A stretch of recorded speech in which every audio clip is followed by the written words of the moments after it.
Hello again, everyone. This is Chris Sciria. And I'm Jonathan Monfiletto. And this is Citizen Sports Weekly. And we're recording this video on a Wednesday, June 10th, 2015. A little early because I'm off tomorrow. He's off Friday. And in case you haven't noticed, that's not my familiar sidekick, Robert Harding. Robert's on vacation. Robert's been off all week. He's been off for a long time. No, Robert's on vacation, and he is in the Rocky Mountain Vista of Colorado. Beautiful Colorado. I've always wanted to go to the Rocky Mountains to see those Purple Mountains' majesty. I've been there once before, and it is definitely a beautiful sight to see. One of the, everywhere you go in this country, there's beautiful places to see, but it's definitely one of the most beautiful. Well, Jonathan is stepping in. He's kind of like our Jay Leno to Johnny Carson. He's filling in and very nobly stepping in and filling in for us. We always appreciate that. It's always good to have a chance to do a video with Jonathan because I always have fun working with him. So with that in mind, I told Jonathan that we're not going to really talk about NASCAR, but I want to give him a chance to talk for him to talk about it because he's more knowledgeable about it than me. And with that, Jonathan, go ahead. The floor is yours. That is a great segue with Robert being in Colorado because, of course, the team that won this weekend's race at Pocono is the Furniture Row Racing Team based in Denver, Colorado. Martin Truex Jr. picked up the win at Pocono, which was a huge win for him, his first win in 2 years. A huge win for that team, their first win in 4 years. Trivia question, who was the last driver to win for the Furniture Row Racing? It was Regan Smith, of course, yeah, when he won at Darlington about 4 years ago. Wow, ding, ding, ding. So it was a great victory, and of course it puts him in the chase for the championship. He's now the 10th driver to qualify. There's 16 spots, so 6 more to fill, either with drivers winning a race or based on points. So definitely was a great moment to see. And speaking of great moments, the Triple Crown. Yes, Triple Crown. I was going to give you a chance to talk a little more NASCAR, but if you want to jump into the Triple Crown, then I'm actually really excited about the Triple Crown, and I watch horse racing 3 times a year. Right, and like 99% of the U.S. population. Sure. And that's really the big question about all this, folks, is the fact that we finally do have our first Triple Crown winner since 1978. Is this going to get horse racing back on the map? And I think there's going to be a short-term boost, but I think long-term, unfortunately, it's not going to be the panacea that some people might thought. And I'll tell you why quickly, because I want to give Jonathan a chance to speak. The world has changed a lot since the heyday of horse racing, which you could say was really from the 1910s up until like the early 1970s. First of all, technologically speaking, the world has changed leaps and bounds since the mid-70s and decades before. We have a lot more things to occupy our time. Obviously, the NFL in the 70s was the behemoth of national sports, but it's even more so today. And other sports have picked up. The NBA really wasn't that big in the 70s as it is now. Just more things vying for our attention. And horse racing is a great sport that you can gamble on, which you really can't do legally on most sports in this country.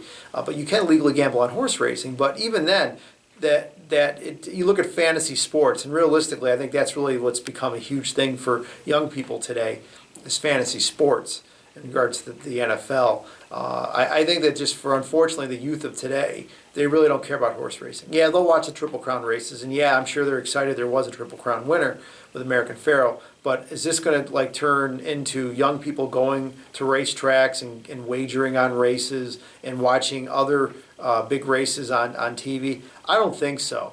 I just think that, unfortunately, horse racing has become a niche sport in this country, and unfortunately, that's what it's going to be for the foreseeable future. I just don't see horse racing ever regaining the glory that it had back in the days of, like I said, between the 1910s up until the 1970s.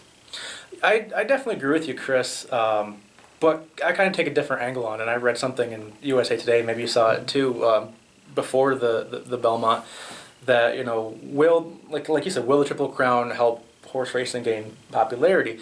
I look at it as the Triple Crown is obviously horse racing's pinnacle event. Right. Like the World Cup in soccer. How many people watch soccer every 4 years when it's the World Cup is on, the cheer on the USA, or or I'm an auto racing fan. Right. How many people tune in just for the Indy 500 or just for the Daytona 500 or something like that? So that's how I look at it. Is the Triple Crown is, like I said, it's horse racing's pinnacle event. People are going to tune into something like that. The Super Bowl or the World Series. Obviously you can I could go on and on listing all the big events in sports, and that's what I look at. I mean, yeah, there is a like you said, a niche. There are people who do watch horse racing, every week, or they go to the track and gamble or just watch it, whatever. But this is the pinnacle event, and that's the one that people, as the general population, want to see. So. Yeah, I just think that how many people here that live in central New York are going to oh, I'm going to Vernon Downs. Oh, I'm going to Finger Lakes. Mm-hmm. There are local tracks around here. And like I said, it's kind of sad because, like I said, I can remember a time. I'll tell you, I'll take you way back. I can remember a time back in the 70s that the local grocery stores here, the Grand Union, which was on Owasco Street Road, which is Kinney Drugs now, and the PNCs, and of course there was one on Auburn Plaza. But they used to have this promotion where you could you'd get these tickets, and you'd open them up, and it would be a result of a race, and then you'd watch the race on TV. And these races must have been pre-recorded, and if your horse won, you won a prize. And I remember I would collect these things, and I never won once, and it was Grand Union and PNC. And Grand Union, if you can remember Grand Union in Auburn, you're old like me, okay? Because that goes back to the early to mid '70s, even before then, the '60s. So, but that definitely got my interest in horse racing, but that was a completely different thing. So, unfortunately, like I said, if you're a hardcore horse racing fan, I don't think we're ever going to see the glory days again. But again, this is a great thing for the Triple Crown for American Pharoah to win it, to see this happen again. Again, 37 years. I was in 5th grade, and this guy wasn't even alive yet. It blows me away that, and it happened back-to-back years, too, 77, 78, and then 73 with Secretariat, that it happened 3 times in 5 years, so it's almost becoming commonplace. Now we know that it's not common. And again, it's a great story, but long-term, I don't think it's going to have much effect at all. So there was something I saw on the internet, I think it was a YouTube video, of comparing American Pharoah's run to Secretariat. Did you get a chance to see that? Wall Street Journal. The Wall Street Journal put together a video of both horses kind of superimposed next to each other, and obviously Secretariat kicked American Pharoah's rear end. It was 2 or 3 seconds, which is amazing. Yeah, because Secretariat was a freak in nature, really, is what it comes down to. So it was cool. I give the Wall Street Journal a lot of credit. It's a great idea to do something like that. But there's only one Secretariat, the greatest horse of all time, and there'll never be another one like him. So. Our last topic, and this one I think will be short, but is the NBA Finals. If you've been watching this, I think everybody thought that this was going to be a mismatch, myself included, and I will gladly admit I am wrong. And when Kyrie Irving went down after Game 1, no one gave the Cavaliers much of a chance. I think they all thought, okay, well, the Warriors are going to win, maybe they're going to win it in 5, okay? And they still could win it, although it's not going to be 5 games, but LeBron James has been amazing in carrying the Cavaliers. He scored 123 points in the first 3 games, which is an NBA record for the finals. And he's had some help from his supporting cast a little bit. Delacova definitely comes to mind. And it's great. And don't get me wrong, I don't care who wins the finals. Part of me would like to see Cleveland win just because that city has not won a title of any kind since 1964. But I think what's going on here is just an amazing sports story. Fans are tuning in. They got great ratings for last night's game. And I have to admit, I'll be watching the game tomorrow night. It's exciting. You got to love this.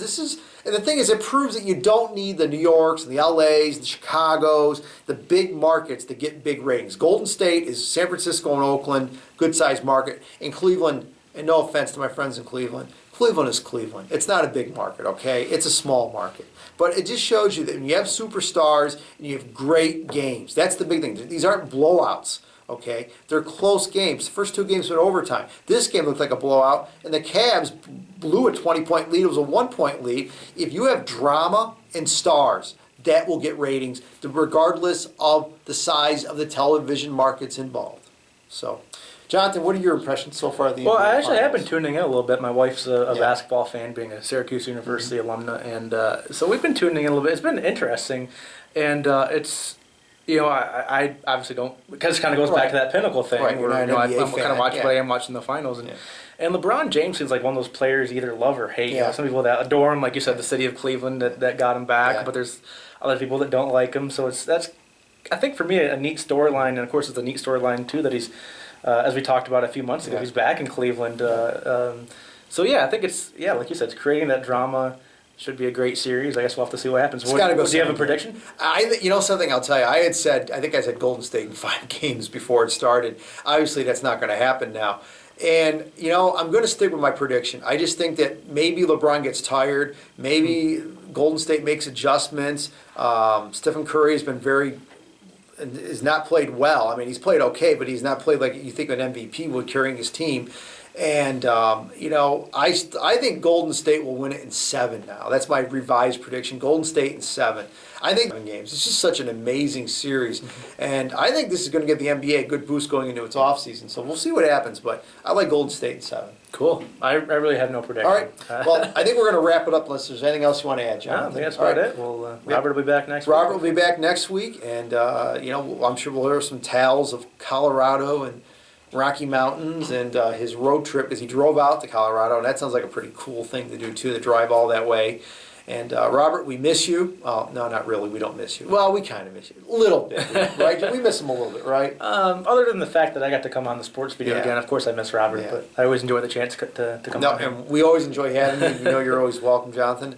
Robert, you have a safe trip back. Hopefully, you know, you're having fun with Sarah and your family out there in Colorado. We'll see you next week. And viewers, thank you for watching, and we'll see you next week.